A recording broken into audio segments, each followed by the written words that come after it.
Hey everyone, welcome back, and thank you for coming if this is your first time. I'm Roddia Paul. And I am Shola Cargill. Welcome. Thank you for tuning in again with us this week for Rich in Wellness. We are going to be continuing our focus on self-care with this series, and in light of that, we thought it was important to end with personal self-care because every single version of self-care that we talked about, physical, emotional, spiritual, financial, social, all of those are embedded in our personal self and what we need as an individual. So we're kind of going to bring everything full circle with today's talk and really get into understanding that everything that we need in regards to our social world and in regards to our spiritual world are all really embedded in what we need as an individual. And in order to understand that, it's really important to unpack who we are, right? So what we need physically, emotionally, socially, personally are all embedded in how well we understand who we are. And in doing that, we're going to try and have a brief discussion about what identity really is. So, Shola, how would you define that? Whew, identity, so layered, so layered. It's a very complex topic, and for one of the things for me that helps me stay in tune with what identity is really looking at the different pieces of diversity. And since being in school, in grad school, I've learned from Dr. Moeller Bond, shout out to her, about the Pamela Hayes addressing model. Mm, And in that model, I encourage everyone to look it up. It highlights those different layers of identity that we don't think about. It highlights ableism. It highlights different ethnic and national dominating groups. It highlights being able to figure out or distinguish the privilege that people who are younger have over people who are older. So it even gets into things like age as a layer of one's identity. mhm. So really getting to a place where we can look at these surface level concepts and these surface level ideas of identity, and just being able to get a little bit more specific and seeing how they play out in our everyday life, in our social interactions. How does the identity that I carry every day with me impact how I show up in certain spaces? How does the identity that my neighbor carries, how does that impact them?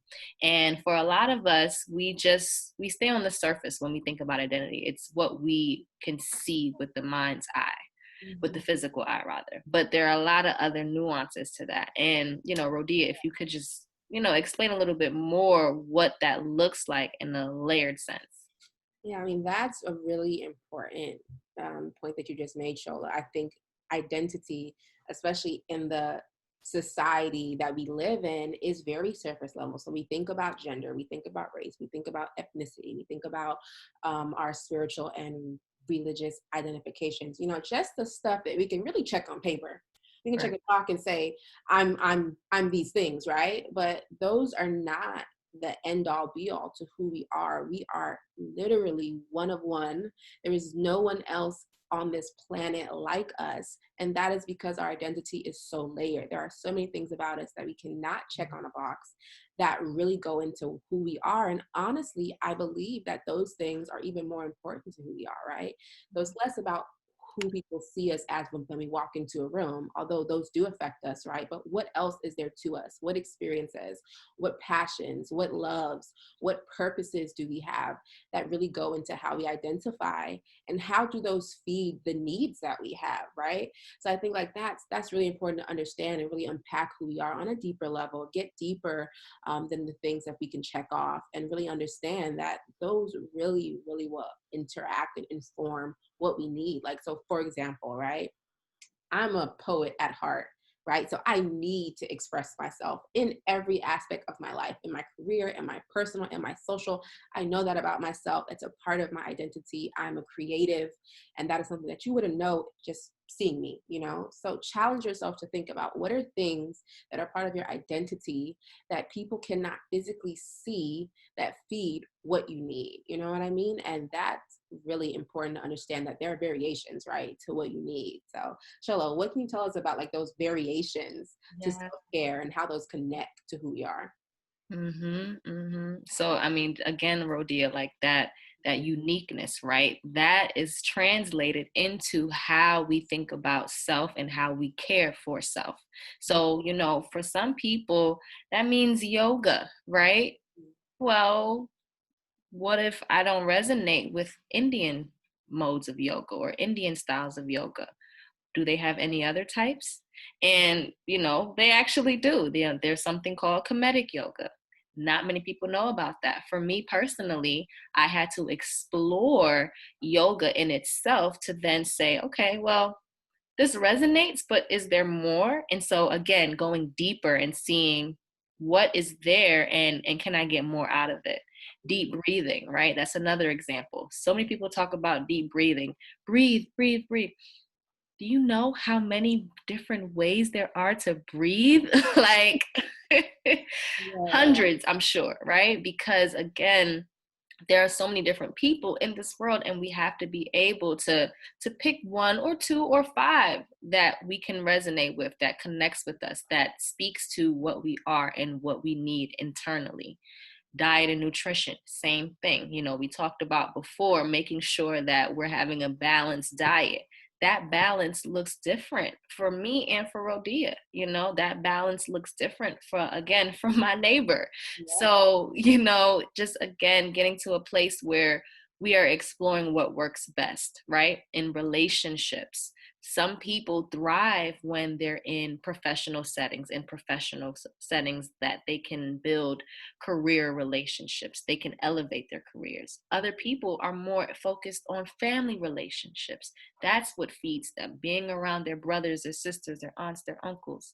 Other people focus on self relationship and choose to spend more time with self. Again, what do you need and what does that look like? So exploring what's best for you and engaging in different activities to see what resonates. And then another step would be to pay attention to how you're responding. Don't just do something because somebody told you. Don't do it because we're telling you to do it. Which part of what we're saying is actually clicking for you? It's actually hitting you. And that's how you begin to create that list, right? So, Rodia, can you tell us a little bit more about that list? That list is really important because, again, as we've been, and I think Shola and I have stressed this from day one, right? Individualized self care based actions. Like we've been screaming that off the mountains. But that's really important because, like Shola just said, everything is not going to work for everybody. And it's important to understand that about yourself, right? And in doing that, this process with us, hopefully you've been doing it with us, you have a list. You have a list of about 3 to more things of each of these categories that we've talked about, right? And that was the hardest part, honestly. Making the list is the hardest part because it takes you spending time with yourself, you understanding yourself, and you doing the work to see what you've learned about yourself and what that means you need, and then writing that down, right? So you've pretty much done the hardest part with us. Now it's really about one, trying those things, right? And like Shola said, if you try them and they don't work for you, that's okay. We're fasting from apathy. We're going to go back to that list. We're going to edit it. We're going to change it. We're going to do whatever we have to do so that whatever we're doing for self feels good to us. And then when we figure out what's on that list that does feel good, maintain that. Keep that as a part of your regimen. Make sure that you are staying in alignment with what feels good for you, because if you're not grounded with yourself, we can't show up for the students that we work with. As a student, we can't show up for our friends, for our family. We can't show up for our co-facilitators. We can't show up for anyone if we don't have it within ourselves. And I think in order to do that, to maintain, what you need for yourself, there are important things to do for self while you're doing this self-care. So one, self-acceptance. Accept where you are. Accept where you are at every point. Secondly, self-compassion. Be compassionate with yourself if where you are is not where you want to be, and know that you are working towards it. And then, of course, having self-forgiveness, knowing that we're human, we are going to make mistakes, we're going to backtrack, we're going to fumble, but it does not mean that we are not on a self-care journey if we don't do some self-care this week. You know what I mean? Be forgiving to yourself. Have that compassion, have that self-acceptance, and in turn, you will foster self-love. And really, that is the whole point of all of this, right? fostering that self-love you need for yourself, in yourself, so that you can then go turn around and give from your overflow, like we talked about a few weeks ago. And, just keep understanding that all of these things are grounded in your ability to show up for self first. And so we're going to keep stressing that even across the weeks where we're not talking about self-care, because that's really important to understand. And we're really hoping that over the course of these 4 weeks that we've been seeing you all, well, you've been really seeing us, but us seeing you too in the spirit, we know you're here, that you found it helpful, that you have some sort of working self-care list for yourself, that you're able to really start and focus and really foster wellness for yourself. That's really important. So we're ending with this part of the series, but the good part is we have other series coming up. Shola, can you tell them about those?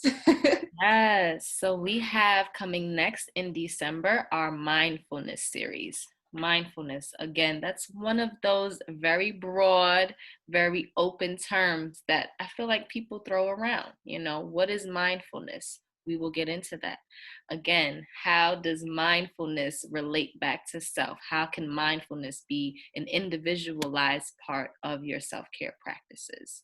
Where does mindfulness even come from, right? So again, we're going to break it down. We're going to break it down. We're going to get into it. And then in January, I'm not even going to give it away. Just stay tuned. Just stay tuned. In January, we're going to take it up a notch. Okay. So we're really excited about you all, sharing this space with us and giving yourself permission to go on this self-care, self-love journey. We are so grateful that you have been staying tuned in, you're staying in tune with yourself, and you're using those self-care practices and those self-care methods to really elevate yourself. You're really taking the time out to spend time with yourself. This is one way of doing that, right? Many people are probably wondering, how do I even spend time with myself? This is an example. It doesn't have to be grand. It doesn't have to be you taking a whole day off. It can be those little moments, baby steps. So again, we want to continue to encourage you all to give yourself permission to be here, to be in spaces that will help you elevate, that will help you grow, that will help you obtain that optimal wellness that you seek. So we thank you again for joining us in today's segment, and we trust that you'll be back again for more. So as always, we're going to see y'all same time, same place on Wednesday, and have an amazing rest of your week. Yay. Bye, everyone. See you later, family.